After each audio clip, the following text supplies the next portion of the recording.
हर वो शख्स अजीम है जिसने कुछ ना कुछ इजाद किया।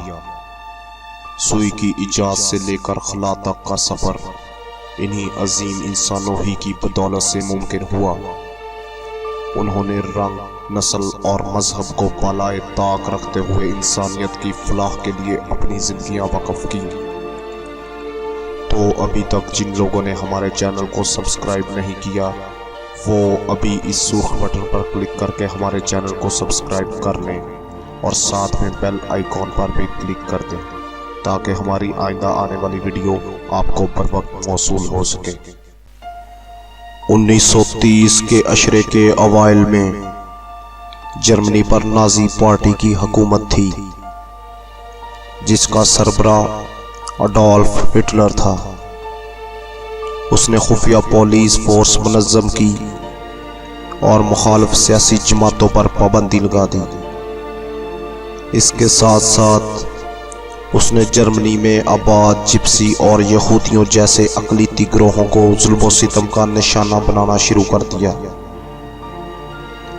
दूसरी जंग अजीम के दौरान नाजियों ने बेल्सन और अशूटज नामी नज़रबंदी कैंप बनाए। इन कैंपों में लाखों यहूदियों को कैद रखा गया जिन्हें बाद अज़ा जान से मार दिया गया। हिटलर का कहना था कि ये यहूदी जर्मनी के ज़वाल का सबब बने थे। एक दावे के मुताबिक तकरीबन 60 लाख यहूदी दूसरी जंग अजीम के दौरान इन कैंपों में मारे गए। इस साने को हॉलोकॉस्ट का नाम दिया गया। इस सदी के शुरू में दुनिया भर में हॉलोकॉस्ट पर बहसों मुबाहिसे हुए जिनमें इस वाक़े को मशकूक करार दिया गया। अलबत्ता यहूदी आज तक इस साने के नाम पर दुनिया से हमदर्दियां हासिल करते रहे हैं। अक़वाम मुत्तहिदा के सरकारी झंडे पर दुनिया का नक्शा बना हुआ है जिसके गिर्द जैतून की 2 शाखें हैं। जैतून की शाख को अमन की अलामत समझा जाता है।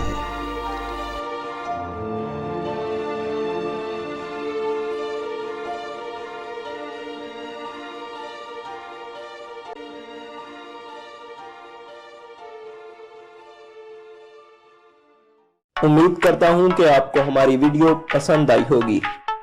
तो दोस्तों, इस वीडियो को लाइक, शेयर और चैनल को सब्सक्राइब करना मत भूलें। शुक्रिया।